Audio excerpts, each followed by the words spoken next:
অকল ফিজিকেলত গুৰুত্ব দি থাকিলে আপুনি অসম আৰক্ষীৰ এটা চাকৰি পাবলৈ সক্ষম হ'বনে? আজি ভিডিঅ'টোত কিছু কথা ক'বলৈ গৈছোঁ, গতিকে ভিডিঅ'টো শেষলৈকে চাব।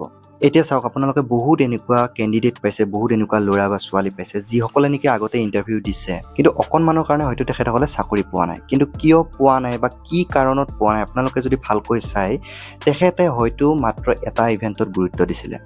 হয়তো তেখেতে গোটেইকেইটা ইভেণ্টত সমানভাৱে কষ্ট কৰা নাছিলে বা সমানভাৱে সময় দিয়া নাছিলে। চ' আপোনালোকে যদি অসম আৰক্ষীত এটা চাকৰি ল'বৰ ইচ্ছা আছে বা অসম আৰক্ষীত যদি চাকৰি এটা ল'ব বিচাৰে, তেতিয়াহ'লে গোটেইকেইটা ইভেণ্টেই আপোনালোকৰ কাৰণে খুব প্ৰয়োজনীয়।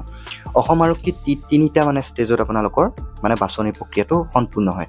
প্ৰথম হৈছে আপোনালোকৰ শাৰীৰিক পৰীক্ষা। আপোনালোকে তাত গৈ ৰানিং কৰিব লাগিব, লং জাম্প মাৰিব লাগিব আৰু এবিখিনিৰ কাৰণে আপুনি পুল আপছ কৰিব লাগিব, ঠিক আছে। নেক্সট হৈছে আপোনালোকৰ লিখিত পৰীক্ষা আৰু থাৰ্ডত হৈছে আপোনালোকৰ ভাইভা। গতিকে যদি আপুনি অসম আৰক্ষীত চাকৰি এটা ল'ব লাগে, এই তিনিওটা ষ্টেজ আপোনালোকৰ কাৰণে খুব দৰকাৰী হয়, খুব ইম্পৰ্টেণ্ট হয়। যদি অকল আপুনি ফিজিকেলতে গুৰুত্ব দি থাকে, অকল যদি ৰানিঙতে গুৰুত্ব দি থাকে, তেতিয়াহ'লে কিন্তু হয়তো আপুনি লাষ্টত ফাইনেল লিষ্টত আপুনি চিলেকশ্যন নাপাব পাৰে। গতিকে আজি যদি আপুনি ভাবিছে যে অসম আৰক্ষীত এটা চাকৰি ল'ম বা অসম আৰক্ষীৰ কাৰণে প্ৰস্তুতি চলাম, তেতিয়াহ'লে কিন্তু এই তিনিওটা ষ্টেজতেই আপুনি মনত ৰাখি আগবাঢ়িব লাগিব। আপুনি এটা ৰোড মেপ এটা বনাব লাগিব, এটা আইডিয়া কৰিব লাগিব যে কোনটোত কেনেকৈ আপুনি প্ৰস্তুতি কৰিব।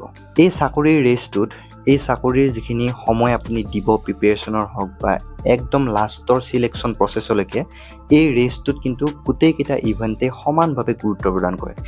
এতিয়া চাওক, আপুনি যেনিবা ফিজিকেলত এটা ভাল মাৰ্ক পালে, যদি আপুনি লিখিত পৰীক্ষাত গৈ কিনে ফেইল কৰে বা লিখিত পৰীক্ষাত যদি ভাল নম্বৰ নাপায়, আৰু যদি লিখিত পৰীক্ষাটো পাছ কৰাৰ পিছত যদি অৰেলত আপুনি ভাল মাৰ্ক নাপায় বা অৰেলত যদি আপুনি ফেইল কৰে, তেতিয়াহ'লে জানো চাকৰিটো পাব? গতিকে তিনিওটা ইভেণ্টেই খুব ইম্পৰ্টেণ্ট হয়। এতিয়া মই যদি আপোনালোকক কওঁ যে চাওক, যদি আপুনি অসম আৰক্ষীত চাকৰি ল'ব ইচ্ছা আছে বা অসম আৰক্ষীৰ কাৰণে যদি প্ৰস্তুতি কৰিছে, আজিৰ পৰাই আপুনি গোটেইকেইটা ইভেণ্টে মনত ৰাখি প্ৰস্তুতি চলাওক। ৰাতিপুৱা যদি আপুনি ফিজিকেলৰ কাৰণে প্ৰস্তুতি কৰিব গৈছে, ৰাতিপুৱা ৰানিং কৰিব গৈছে, আপুনি দিনৰ ভাগত যিখিনি সময় পায়, সেইখিনি সময়ত এটলিষ্ট আজিৰ পৰাই বা ফাৰ্ষ্ট দিনাখনৰ পৰাই আপুনি লিখিত পৰীক্ষাৰ কাৰণে প্ৰস্তুতিটো আৰম্ভণি কৰি দিয়ক। কাৰণ বহুতেই কি কৰে, ফিজিকেল দি আহিব, ফিজিকেলত এটা ভাল মাৰ্ক লৈ আহিব, তাৰ পিছতহে কিন্তু লিখিত পৰীক্ষাৰ প্ৰস্তুতি কৰে। কাৰণ তেওঁলোকৰ মাইণ্ডত এটা কথা থাকে যে মই ফিজিকেলত পাছ নকৰিব পাৰোঁ, গতিকে ফিজিকেলটো আগতে পাছ কৰি লওঁ, পাছ কৰি লোৱাৰ পাছতহে লিখিত পৰীক্ষাটোৰ প্ৰস্তুতি কৰিম। কিন্তু এইখিনি কথা ভাবোঁতে গৈ কিনে সময় আপোনাৰ লোকৰ হাতত বহুত সময় নাথাকে।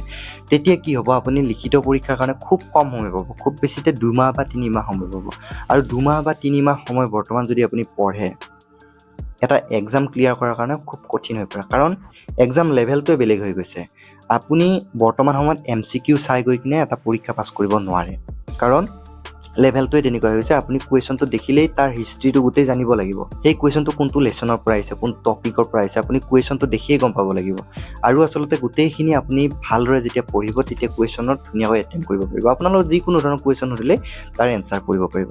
গতিকে অকল ফিজিকেলতে আপুনি সীমাবদ্ধ নাথাকিব, বৰ্তমান সময়ৰ পৰাই লিখিত পৰীক্ষাৰ কাৰণে প্ৰস্তুতি চাওক। লিখিত পৰীক্ষা পাছ কৰাৰ পাছত যেতিয়া আপোনালোকৰ মেৰিট লিষ্ট ওলাব অৰেল দিবৰ কাৰণে, তেতিয়া আপুনি অৰেলৰ হয়তো আপুনি প্ৰস্তুতি অলপ কৰিব পাৰে। কিন্তু অৰেলত বিশেষ প্ৰস্তুতি কৰিবলগীয়া একো নাথাকে, কাৰণ তাত আপোনালোকৰ চেল্ফ কনফিডেন্সটো চাই, আপোনাৰ ডিচিপ্লিন আছে নে নাই সেইখিনি চাব, আৰু অকণমান দুটা এটা কুৱেশ্যন সুধিব আপোনাৰ নিজৰ বিষয়ে। আপোনাৰ নলেজটো অলৰেডি লিখিত পৰীক্ষাত আপোনাৰ নলেজ টেষ্ট কৰিছে, কিন্তু আপুনি কিমানখিনি আপুনি সেই চাকৰিটোৰ কাৰণে আগ্ৰহী, কিমানখিনি আপোনাৰ কেপাবিলিটি আছে, সেইখিনি চাবৰ কাৰণে অৰেলটো লোৱা হয়।